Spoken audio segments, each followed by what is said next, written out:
नमस्कार साथियों। आपका रोजगार आईटीआई अवधेश में स्वागत है। साथियों, इस क्लास में हम बात करने वाले हैं। इसके पहले आप लोगों को पता है कि मैं आपको नीमी पैटर्न पे आधारित ITI second year fitter trade theory मेरे भाई यहाँ पर आपको हल करा रहे हैं। इसके पहले हमने जो है आपको 3 क्लास में जो है 73 प्रश्नों पे जो है आप लोगों ने बात कर लिया था। ठीक है, तो आज की क्लास में जो है उससे आगे के प्रश्नों के बारे में बात करने वाले हैं, क्योंकि आपको अच्छे से पता है साथियों कि जो आप लोगों की यहाँ पर आईटीआई की परीक्षा है, अगर मैं एनसीवीटी बोर्ड की बात करता हूं तो आपके नीमी पैटर्न और प्लस प्रीवियस ईयर के जो पेपर है मेरे भाई, अगर ये दोनों पार्ट आप अच्छे से पढ़ लेते हो तो आपके सीबीटी परीक्षा में एक भी प्रश्न मिस नहीं होगा। तो आइए साथियों, क्लास को स्टार्ट करते हैं। और क्लास को स्टार्ट करने से पहले आप लोगों से एक छोटा सा निवेदन भी रहेगा कि जो भी साथी मेरे भाई चैनल पे पहली बार हो, चैनल को सब्सक्राइब कर लीजिएगा। साथ में अपने मित्र यार दोस्त के पास क्लास को शेयर भी कर देना, ताकि उन्हें भी जो है क्लास की इंफॉर्मेशन मिल सके और अपनी पढ़ाई कर सके। अब यहाँ पर देखिए साथियों, पहला प्रश्न आपका यहाँ पर क्या कर रखा है कि प्रेसियन टूल रूम अनुप्रयोग के लिए किस ग्रेड के स्लिप गेज का उपयोग किया जाता है। तो यहाँ पर अगर हम बात करें, और ये प्रश्न जो है आपकी परीक्षा के लिए बहुत ही इंपॉर्टेंट है। यहाँ पर कर रखा कि अनुप्रयोग के लिए किस ग्रेड के स्लिप गेज का जो है उपयोग किया जाता है। तो अगर हम यहाँ पर स्लिप गेज के साइज की बात करते हैं तो यहाँ पर ग्रेड 00 या ग्रेड 0, ग्रेड 1, ग्रेड 2, तो यहाँ पर जो है हम ग्रेड 1 का जो है उपयोग करते हैं। तो आंसर आपका यहाँ पर क्या सी बन जाएगा। आइए अगले प्रश्न पे हम बात करते हैं। देखिए अगला प्रश्न आपका यहाँ पर क्या कर रखा है कि स्लिप की गेज ब्लॉक बनाने के लिए किस मटेरियल का उपयोग किया जाता है। स्लिप गेज के जो ब्लॉक बनते हैं उसको बनाने के लिए जो है हम यहाँ पर किस मटेरियल का जो है उपयोग करेंगे। अगर हम मटेरियल की बात करते हैं तो देखिए पहला आपसे कह रखा है कि टूल स्टील का, या लो ग्रेड स्टील का जो है, या उच्च ग्रेड स्टील का, या उच्च कार्बन स्टील का। तो यहाँ पर हम क्या करते हैं, उच्च ग्रेड स्टील का जो है उपयोग करते हैं। तो आंसर आपका यहाँ पर क्या सी बन जाएगा। आइए अगले प्रश्न पे हम बात करते हैं साथियों। अगला प्रश्न देखिए आपका यहाँ पर क्या कर रखा है, कह रखा है कि महीन अपघर्षक कणों का उपयोग किस ऑपरेशन में किया जाता है। महीन अपघर्षक कणों का जो उपयोग है ना, किस ऑपरेशन में जो है किया जाता है, ये जो है आपसे पूछ रखा है। अगर हम ऑपरेशन की बात करते हैं साथियों, देखिए पहला आपसे कह रखा है कि फाइलिंग में, या लैपिंग में, या स्क्रैपिंग में, या पॉलिशिंग में। तो यहाँ पर जो है अगर मैं बात करूं तो ये जो है आपका किस में होता है, लैपिंग में होता है। ठीक है, तो ऑपरेशन आंसर आपका यहाँ पर क्या बी बन जाएगा। देखिए साथियों अगला प्रश्न आपका क्या कर रखा है, और देखिए साथियों कई सारे स्टूडेंट हमारे पास जो है व्हाट्सएप के जरिए जो है मैसेज किए थे कि सर जो है पीडीएफ हमें नीमी पैटर्न का जो है तीसरे सेमेस्टर का दे दीजिए जो आप हल करा रहे हैं। तो आपको मैंने पहले भी बोला था साथियों कि नीमी पैटर्न का पीडीएफ आपको हम टेलीग्राम चैनल रोजगार आईटीआई अवधेश पे जो है अपलोड कर दिए हैं, वहां से जो है आप लोग डाउनलोड कर लीजिए, है ना। अब यहाँ पर देखिएगा साथियों आपका प्रश्न यहाँ पर क्या कर रखा है। अगर हम प्रश्न की बात करते हैं तो यहाँ पर कर रखा है कि नॉर्मलाइजिंग करने का उद्देश्य क्या है। अगर हम नॉर्मलाइजिंग करने का उद्देश्य जो पूछ रखा है मेरे भाई यहाँ पर सीधे तौर पे, तो यहाँ पर देखिए पहला कर रखा है कि काटने की क्षमता को जोड़ना, या उच्च कठोरता का जो है विकास करना, घिसने के लिए जो है प्रतिरोध को बढ़ाए रखना। आगे आपसे यहाँ पर कर रखा है कि स्ट्रेस और स्ट्रेन को जो है दूर करना। तो यहाँ पर हम क्या करते हैं, स्ट्रेस और स्ट्रेन को जो है दूर करने के लिए उपयोग करते हैं। तो आंसर आपका यहाँ पर क्या डी बन जाएगा। देखिए अगला प्रश्न साथियों यहाँ पर क्या कर रखा है, और आपके सीबीटी परीक्षा के लिए बहुत ही इंपॉर्टेंट प्रश्न है ये। यहाँ पर देखिए आपसे कर रखा है कि स्टील की किस संरचना में 0% कार्बन होता है। कहने का मतलब सीधे तौर पे पूछ रखा है कि वह कौन सी स्टील है जिसमें 0% जो है कार्बन होता है। अगर हम कार्बन की बात करते हैं साथियों तो देखिए पहला आपसे कर रखा है कि फेराइट का। अगर मैं आंसर की बात करूं तो यहाँ पर जो है आपका फेराइट ही हो जाएगा। आगे आपका कर रखा है कि फियरलाइट, है ना। तो आंसर की अगर आप बात करेंगे तो मेरे भाई ये जो फेराइट होता है इसमें 0% क्या होता है, कार्बन होता है, जो फेराइट स्टील होता है ना। तो आंसर आपका यहाँ पर क्या ए बन जाएगा। आइए अगले प्रश्न पे हम बात करते हैं साथियों, और आपको एक प्रश्न इससे रिलेटेड मैंने आपको ऑलरेडी शायद मेरे भाई दूसरी क्लास में मैंने आपको कंप्लीट कराया था। यहाँ पर देखिए क्या कर रखा है कि सरफेस हार्डनिंग करने की विधि क्या है। जो अब इसमें जो है, जो मैंने इसके पहले आपको यहाँ पर प्रश्न कराया था उसमें आपने देखा था कि उसमें फ्लोम था, है ना, लेकिन इसमें फ्लोम नहीं, केवल वायर के द्वारा जो है पूछा गया। कह रखा है कि सरफेस हार्डनिंग करने की विधि क्या है। ये जो है अगर मैं बात करूं केवल वायर के साथ जो है यहाँ पर कंप्लीटली ये प्रोसेस दिखाया गया है, तो ये जो है आपका इंडक्शन हार्डनिंग हो जाएगा। तो आइए ऑप्शन में देखते हैं। अब यहाँ पर ऑप्शन में अगर आप जाएंगे तो ऑप्शन आपका यहाँ पर देखिएगा, यहाँ पर डी बन जाएगा, इंडक्शन हार्डनिंग। ठीक है, तो इसमें वायर होता है, वायर को हीट करके जो है ये प्रोसेस कंप्लीट की जाती है। तो आंसर आपका यहाँ पर डी बनेगा। अगला प्रश्न साथियों देखिए, आपका अगला प्रश्न यहाँ पर कह रखा है कि यूनी डायरेक्शनल टोक को प्रेषित करने के लिए किस प्रकार की कुंजी का उपयोग किया जाता है। अगर हम यहाँ पर की कुंजी की बात करें साथियों, तो सीधे तौर पे अगर आप देखेंगे तो इसके पहले भी मैंने आपको बताया था कि यूनी डायरेक्शनल टोक को प्रेषित करने के लिए हम क्या करते हैं, फेदर की का उपयोग करते हैं। अब यहाँ पर देखिए ऑप्शन में आपको दिख रहा है करका की, फ्लैट सैडल की, टेपर शंख की। अब यहाँ पर देखिए ऑप्शन आपका यहाँ पर क्या फेदर की है, तो आंसर आपका यहाँ पर क्या डी बन जाएगा। देखिए अगला प्रश्न आपका यहाँ पर क्या कर रखा है। अगर हम अगले प्रश्न की बात करते हैं साथियों, तो यहाँ पर कह रखा है कि रिंग गेज का उपयोग क्या है। अगर हम रिंग गेज की बात करें साथियों, आपको मैंने इससे रिलेटेड एक प्रश्न ऑलरेडी कराया हूं। अब यहाँ पर आप तो तुरंत जो है इसका उत्तर दे सकते हैं। जो हमारा रिंग गेज होता है, इसका काम क्या होता है, बाहरी व्यास की जो है जांच करने के लिए हम उपयोग करते हैं। अब देखिए पहला ऑप्शन आपसे कर रखा है कि छेद व्यास की जांच करना, बाहरी व्यास की जांच करना, है ना, टेपर सॉफ्ट व्यास की जांच करना। तो यहां पर अगर मैं बात करूं तो ये क्या करता है, बाहरी व्यास की जो है जांच करता है। तो आंसर आपका यहां पर क्या बी बन जाएगा। देखिए आपका अगला प्रश्न यहाँ पर क्या कर रखा है। अगर हम अगले प्रश्न की बात करते हैं साथियों, तो कह रखा है कि आंतरिक धागे की सटीकता की जांच करने के लिए किस गेज का उपयोग किया जाता है। आंतरिक धागे की सटीकता की जांच करने के लिए किस गेज का जो है उपयोग किया जाता है, ये जो है आपसे पूछ रखा है। अगर हम सटीकता की बात करते हैं साथियों यहाँ पर, तो देखिए पहला आपसे कह रखा है कि रिंग गेज, है ना। आगे अगर आप आएंगे साथियों, यहाँ पर कह रखा है स्नैप गेज, है ना, थ्रेड रिंग गेज और सेंटर गेज। तो यहाँ पर अगर मैं बात करूं साथियों, तो ये जो है आपका क्या करता है, जो आपका थ्रेड रिंग गेज होता है, ये जो है आंतरिक धागे की सटीकता की जांच बड़े आसानी से कर देता है। तो आंसर आपका यहाँ पर क्या सी बन जाएगा। देखिए अगला प्रश्न आपका यहाँ पर क्या कर रखा है। अगर हम अगले प्रश्न की बात करते हैं साथियों, और आपको मैंने पहले भी बोला था कि जो चित्र से रिलेटेड जो प्रश्न होते हैं मेरे भाई, आपके सीबीटी परीक्षा के लिए बहुत ही इंपॉर्टेंट होते हैं। अभी जब मैं आपको प्रीवियस ईयर का पेपर मेरे भाई आपको हल कराऊंगा, लगातार हमारे पास स्टूडेंट जो है अपना आंसर शीट भेज रहे हैं, है ना। तो यहाँ पर मैं सोच रहा हूँ कि बीच बीच में जो है आपको प्रीवियस ईयर का पेपर भी हल कराता रहूं, है ना। इससे क्या रहेगा कि आपको आइडिया मिलता रहेगा कि हाँ ये जो पेपर है ना, नीमी पैटर्न या यहीं से जो है प्रश्न हमारा एनसीबीटी बोर्ड यानी कि सीबीटी परीक्षा में प्रश्न पूछे जाते हैं। बहुत सारे स्टूडेंट के मन में मेरे भाई कंफ्यूजन चलता रहता है। यहाँ पर देखिए कर रखा कि गेज का नाम क्या है। अगर हम गेज की नाम की बात करते हैं, यहाँ पर जो आपको चित्र में दिखाया गया है ये कौन सा गेज है। तो यहाँ पर अगर हम गेज की बात करते हैं साथियों, तो ये जो आपको यहाँ पर दिखाया गया है ना, ये तो आपका टेपर रिंग गेज दिखाया गया है। ठीक है, आप यहाँ पर देखिएगा टेपर रिंग गेज। ठीक है, तो आगे अगर हम देखते हैं साथियों, यहाँ पर ऑप्शन में अगर आप देखेंगे तो देखिएगा यहाँ पर रिंग गेज, स्नैप गेज, अब देखिए टेपर रिंग गेज, है ना। तो आंसर आपका यहाँ पर क्या सी बन जाएगा। देखिए अगला प्रश्न साथियों आपका यहाँ पर क्या कर रखा है। अगर हम अगले प्रश्न की यहाँ पर बात करते हैं, तो अगला प्रश्न आप से कह रखा है कि विशेष आयामों के लिए स्लिप गेज का निर्माण करने की प्रक्रिया क्या है। विशेष आयामों के लिए स्लिप गेज का निर्माण करने की जो प्रक्रिया है उसके बारे में जो है आपसे यहाँ पर पूछ रखा है। अगर हम यहाँ पर प्रोसेस के बारे में बात करें साथियों, तो आपको भी पता है कि विशेष आयामों के लिए स्लिप गेज का निर्माण करने की जो प्रक्रिया होती है उसके बारे में पूछ रखा है। तो यहाँ पर देखिए पहला आपसे कह रखा है ग्रेड एक्यूरेसी के साथ बनाया गया। आगे आपसे यहाँ पर क्या कर रखा है कि ब्लॉक की न्यूनतम संख्या, आगे कर रखा है कि ब्लॉक की अधिकतम संख्या, छोटी स्लिप गेज के। अब यहाँ पर देखिएगा अगर मैं बात करूं, छोटी स्लिप गेज जो है ब्रेनिंग शुरू करने के लिए जो है क्या किया जाता है। तो आंसर आपका यहाँ पर क्या डी बन जाएगा।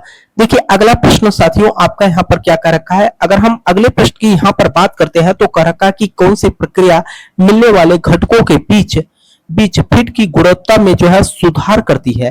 कौन सी प्रक्रिया मिलने वाले घटकों के बीच फिट की गुणवत्ता में जो है सुधार करती है, ये जो है आपसे पूछ रखा है। अगर हम यहाँ पर गुणवत्ता की बात करते हैं मेरे भाई, देखिए कर रखा है कि फाइलिंग के द्वारा होता है, या टर्निंग के द्वारा होता है, या ग्राइंडिंग के द्वारा होता है, या लैपिंग के द्वारा। तो ये जो है आंसर की अगर आप बात करेंगे तो हम क्या करते हैं, लैपिंग के द्वारा करते हैं। तो आंसर आपका यहाँ पर क्या, डी बन जाएगा। देखिए अगला प्रश्न साथियों आपका यहाँ पर क्या कर रखा है। देखिए मैंने आप लोगों से पहले भी बोला था साथियों कि अगर आपको किसी भी प्रश्न को लेकर कोई भी डाउट होता है तो आप नीचे कमेंट बॉक्स में जरूर कमेंट करेंगे, या जो साथियों चैनल का व्हाट्सएप नंबर है उस पर भी आप मैसेज कर सकते हो, ताकि जब नेक्स्ट क्लास लेके आओ साथियों जो भी आपके डाउट हो सबसे पहले उन्हीं डाउट पे बात कर ले, है ना। अब यहाँ पर देखिएगा अगला प्रश्न आपका यहाँ पर कर रखा है कि नरम स्टील और अलग धातुओं की लैपिंग के लिए किस अपघर्षक का उपयोग किया जाता है। नरम स्टील और अलग धातुओं के लैपिंग के लिए किस अपघर्षक का उपयोग किया जाता है, ये जो है आपसे पूछ रहा है। अगर मैं यहाँ पर अपघर्षक की बात करता हूं साथियों तो देखिएगा पहला कर रखा है कि silicon carbide, boron carbide, aluminium carbide. अब यहाँ पर फ्यूज्ड एल्युमिनियम, तो ये जो है आपका क्या होता है, सिलिकॉन कार्बाइड। ठीक है, अपघर्षक आंसर आपका यहाँ पर क्या, ए बन जाएगा। अगले प्रश्न पे हम बात करते हैं साथियों। देखिए आपका अगला प्रश्न यहाँ पर क्या कर रखा है, कि कौन सा परिष्कीकरण ऑपरेशन में टूल साथ साथ में रोटेट और रेसिप्रोकेट करता है। कौन सा परिष्करण ऑपरेशन में टूल साथ साथ में रोटेशन और रेसिप्रोकेट करता है। कहने का मतलब ये है मेरे भाई, अगर यहाँ पर हम बात करें जो हमारा शाफ्ट होता है ना, कहने का मतलब जैसे कि अगर हम यहाँ पर ग्राइंडिंग मशीन की ही बात कर ले साथियों, आपने देखा होगा कि ग्राइंडिंग व्हील जो है हमारा चलता है, जो हम वर्कपीस लेते हैं वो हमारा जो है स्थिर होता है ना। तो यहाँ पर कर रखा है कि ऑपरेशन में टूल के साथ साथ जो है हमारे रोटेटरी भी जो है क्या करते हैं, रेसी। कहने का मतलब दोनों जो है गति की अवस्था में होते हैं। तो ऐसे कंडीशन में अगर मैं बात करूं तो ये काम जो है आपका ड्रिलिंग में होता है, होनिंग में होता है, लैपिंग में होता है कि ग्राइंडिंग में होता है। तो ये जो है आपका किस में होता है, होनिंग में किया जाता है। ठीक है, तो आंसर आपका यहाँ पर क्या, बी बन जाएगा। देखिए अगला प्रश्न आपका यहाँ पर क्या कर रखा है कि रिंग प्रकार के कर रखा है कि रिंग प्रकार के लैप में छेद क्यों प्रदान किए जाते हैं। रिंग प्रकार के लैप में छेद क्यों प्रदान किए जाते हैं, ये जो है आपसे पूछ रखा है।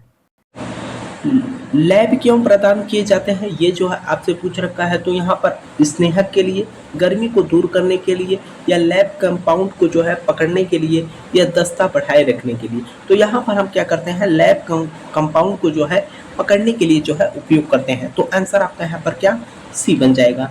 देखिए अगला प्रश्न साथियों आपका यहाँ पर क्या कर रखा है, और ये प्रश्न आपके सीबीटी परीक्षा के लिए मेरे भाई बहुत ही इंपॉर्टेंट है। और यहाँ पर कर रखा है कि साफ्ट सतह से प्रतियोगिता के लिए किस प्रकार की अग्रभाग वक्रता है। कहने का मतलब यहाँ पर की बात की गई है कि किस की का जो है साफ्ट का जो है सतह जो है प्रतियोगिता के लिए जो है किस प्रकार के की का अग्रभाग जो होता है आपके वक्र आकार का होता है। अगर हम यहाँ पर वक्र आकार की बात करते हैं तो ये केवल और केवल हेलो सैडल की में जो है पाया जाता है, जो कि मैंने आपको पहले भी बताया था। तो ऑप्शन में अगर आप देखेंगे तो ऑप्शन आपका यहाँ पर क्या हो जाएगा, हेलो सैडल की। आंसर आपका डी बन जाएगा।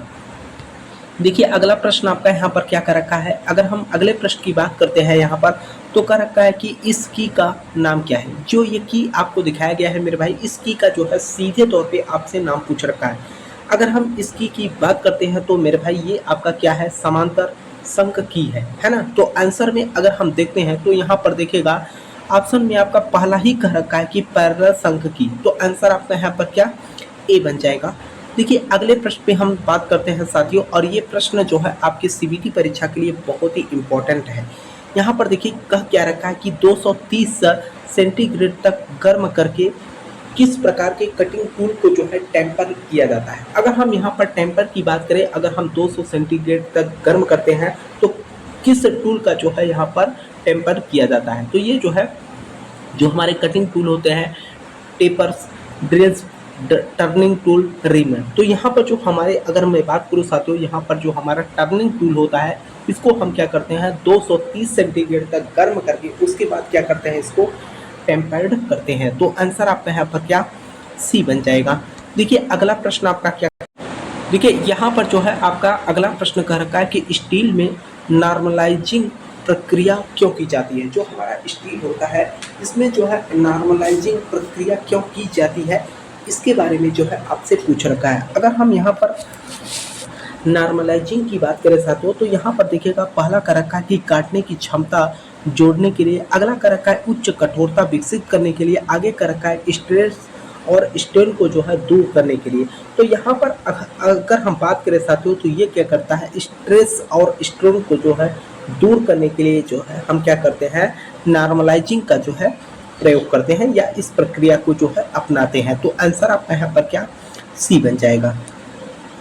देखिए आपका अगला प्रश्न साथियों यहाँ पर क्या कर रखा है, अगर हम अगले प्रश्न की यहाँ पर बात करते हैं तो कह रखा है कि कौन सी ऊष्मा उपचार प्रक्रिया स्टील की बियर रेजिस्टेंस को जो है बढ़ाता है। अगर हम यहाँ पर स्टील की बियर रेजिस्टेंस जो बढ़ाता है, ये जो है किस ऊष्मा उपचार में जो है किया जाता है। अगर हम ऊष्मा उपचार की बात करें मेरे भाई, एनेलिंग में, टेम्परिंग में, हार्डनिंग में, नॉर्मलाइजिंग में, तो हम यहाँ पर क्या करते हैं, हार्डनिंग में जो है किया जाता है। तो आंसर आपका यहाँ पर क्या सी बन जाएगा।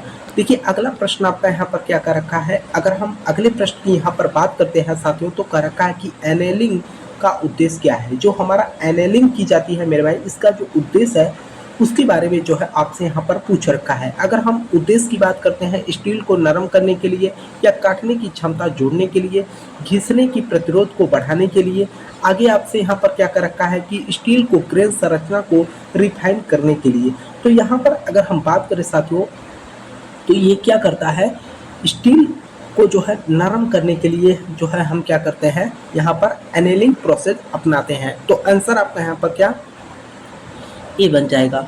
देखिए अगला प्रश्न आपका यहाँ पर क्या कर रखा है, अगर हम अगले प्रश्न की बात करते हैं साथियों, तो कह रखा है कि स्क्वायर हेड स्क्रू में कॉलर क्यों प्रदान किए जाते हैं। स्क्वायर हेड स्क्रू में जो है कॉलर क्यों प्रदान किए जाते हैं, ये जो है आपसे पूछ रखा है और वेरी वेरी इंपॉर्टेंट प्रश्न है मेरे भाई, है ना। यहाँ पर जो है कॉलर क्यों प्रदान किया जाता है ये पूछ रखा है। अगर हम कॉलर की बात करते हैं साथियों, तो ये क्या करता है, पहला देखिए आपसे कर रखा है कि कार्य की सतह को जो है सुरक्षित रखने के लिए, तो ये आगे कर रखा है सिर की चौड़ाई बढ़ाए रखने के लिए। अगर मैं बात करूं साथियों, यहाँ पर स्क्रू कॉलर जो प्रदान किया जाता है, ये जो है कार की सतह को जो है सुरक्षित बनाए रखने के लिए। तो आंसर आपका यहाँ पर क्या ए बन जाएगा। देखिए अगला प्रश्न आपका यहाँ पर क्या कर रखा है, अगला प्रश्न आपका यहाँ पर कर रखा है कि टेपर प्लग गेज का उद्देश्य क्या है। टेपर प्लग गेज का जो उद्देश्य है उसके बारे में जो है आपसे पूछ रखा है। तो यहाँ पर अगर हम बात करें टेपर प्लग गेज का उद्देश्य क्या है, यहाँ पर पहला कर रखा है कि परफेक्ट फिट के साथ छेद की जांच करें। तो यहाँ पर जो है आपका क्या हो जाएगा, हम टेपर गेज का उपयोग ही इसीलिए करते हैं कि परफेक्ट फिट के साथ जो है छेद की जो है जांच करने के लिए। तो आंसर आपका यहाँ पर क्या ए बन जाएगा। देखिए अगला प्रश्न साथियों आपका यहाँ पर क्या कर रखा है, अगर हम अगले प्रश्न की यहाँ पर बात करते हैं, तो कह रखा है कि एडजस्टेबल रिंग लैप में स्लॉट क्यों दिए जाते हैं। वेरी वेरी इंपॉर्टेंट प्रश्न है मेरे भाई आपके सीबीटी परीक्षा के लिए। कह रखा है कि एडजस्टेबल रिंग लैप में स्लॉट क्यों दिए जाते हैं, ये जो है आपसे पूछ रखा है। अगर हम यहाँ पर स्लॉट की बात करते हैं साथियों, तो ये देखिए पहला हो जाएगा आपका स्नेहक के लिए या क्लियरेंस देने के लिए या विस्तार के लिए या लैपिंग कंपाउंड की फीडिंग की अनुमति देने के लिए। तो यहाँ पर अगर मैं बात करूँ साथियों, तो आपका क्या हो जाएगा, लैपिंग कंपाउंड की फीडिंग को जो है अनुमति देने के लिए जो है हम क्या कर देते हैं, एडजस्टेबल रिंग लैप में जो है स्लॉट बना देते हैं। तो आंसर आपका यहाँ पर क्या डी बन जाएगा। देखिए अगला प्रश्न आपका यहाँ पर क्या कर रखा है, अगले प्रश्न की अगर मैं बात करूँ साथियों, यहाँ पर कर रखा है कि कौन सा अपघर्षक में उत्कृष्ट कटाई गुण नहीं होता है और महंगा है। कौन सा अपघर्षक में उत्कृष्ट कटाई गुण नहीं होता है और ये जो है महंगा होता है। अगर हम महंगे की बात करते हैं साथियों, तो ये जो है देखिए अगर यहाँ पर देखा जाए तो पहला आपसे कर रखा है कि हीरा है या बोरान कार्बाइड है या सिलिकॉन कार्बाइड है या एल्युमिनियम ऑक्साइड है। तो यहाँ पर देखा जाए तो ये जो आपका बोरान कार्बाइड होता है, ये जो है उत्कृष्ट कटाई गुण नहीं होता और महंगा भी होता है ना। तो आंसर आपका यहाँ पर क्या हो जाएगा, बी बन जाएगा। ठीक है, अगले प्रश्न में हम बात करते हैं साथियों। देखिए आपका अगला प्रश्न यहाँ पर क्या कर रखा है, अगले प्रश्न की बात की जाए तो कह रखा है कि लैपिंग क्या है। अगर हम लैपिंग की बात करते हैं तो ये लैपिंग के बारे में पूछ रखा है कि लैपिंग प्रोसेस होता क्या है उसके बारे में जो है आपको बताना है। अगर हम बात करें साथियों लैपिंग, है ना, तो आपको मैंने पहले भी बताया था कि ये जो है आपकी फाइलिंग ऑपरेशन के लिए या ग्राइंडिंग ऑपरेशन के लिए या चीजलिंग ऑपरेशन के लिए, ये जो है आपका प्रेसियन फिनिशियन ऑपरेशन के लिए। जी हाँ, तो ये जो है आपका क्या करता है, प्रेसियन और फ्रिसियन ऑपरेशन के लिए हम क्या करते हैं, लैपिंग प्रोसेस को अपनाते हैं। तो आंसर आपका यहाँ पर क्या हो जाएगा, डी बन जाएगा। देखिए अगला प्रश्न साथियों आपका क्या कर, और ये प्रश्न मेरे भाई आपके सीबीटी परीक्षा के लिए बहुत ही इंपॉर्टेंट है। अगर मैं बात करूँ हाल ही में जो 2025 में आपकी सीबीटी परीक्षा मेरे भाई कंप्लीट कराई गई, उसमें जो है ये प्रश्न पूछ रखा है, कह रखा है कि इस लैब टूल का नाम क्या है। ये जो लैब टूल आपको यहाँ पर दिखाया गया है, इसका जो है सीधे तौर पे आपसे नाम पूछ रखा है। अगर हम यहाँ पर लैब टूल की बात करें साथियों, तो ये जो है आपका स्लिप ब्रूस लैब है ना। अब यहाँ पर स्लिप ब्रूस जो लैब यहाँ पर दिखाया गया है, उसी के बारे में आपसे पूछ रखा है। तो हम यहाँ पर ऑप्शन में देखते हैं, तो देखिएगा पहला आपसे यहाँ पर पहला ही ऑप्शन दे रखा है ना। बाकी यहाँ पर एडजस्टेबल रिंग लैब, है ना। तो अगर मैं बात करूँ यहाँ पर आंसर की बात करूँ साथियों, तो आपका क्या हो जाएगा, स्लिप्ड ब्रूस लैब हो जाएगा। तो आंसर आपका यहाँ पर क्या, ए बन जाएगा।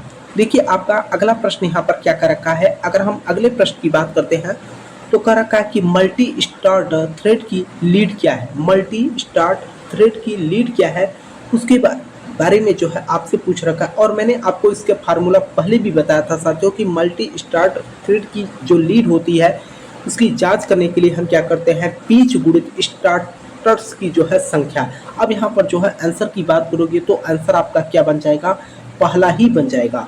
मल्टी स्टार्ट थ्रेड की लीड क्या होती है, पीच गुणित स्टार्ट की संख्या। आंसर आपका ए बन जाएगा। देखिए आपका अगला प्रश्न यहाँ पर क्या कर रखा है। अगला प्रश्न कर रखा है कि इस स्क्रू का प्रकार क्या है। ये जो आपका स्क्रू यहाँ पर दिखाया गया है, इस स्क्रू का जो है आपसे सीधे तौर पे नाम पूछ रखा है। अगर यहाँ पर साथियों इस स्क्रू की अगर हम बात करते हैं, तो आपको चित्र को ही देखकर मेरे भाई बता देना चाहिए कि ये कौन सा स्क्रू है ना।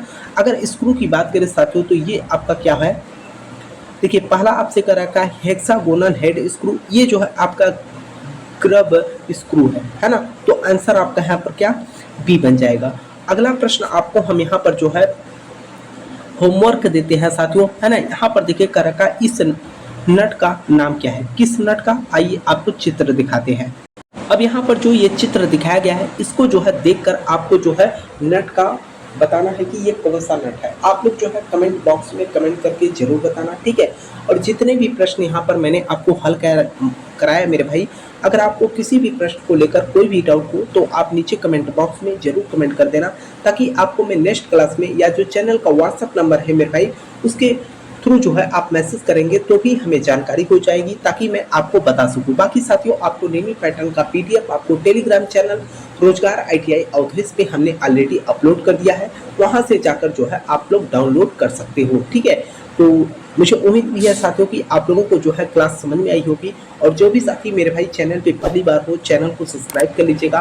साथ में अपने मित्र यार दोस्त के पास क्लास को शेयर भी कर देना, ताकि उन्हें भी जो है क्लास की इन्फॉर्मेशन मिल सके। तब तक के लिए आपसे मिलते हैं नेक्स्ट क्लास में। तब तक के लिए जय हिंद, जय भारत।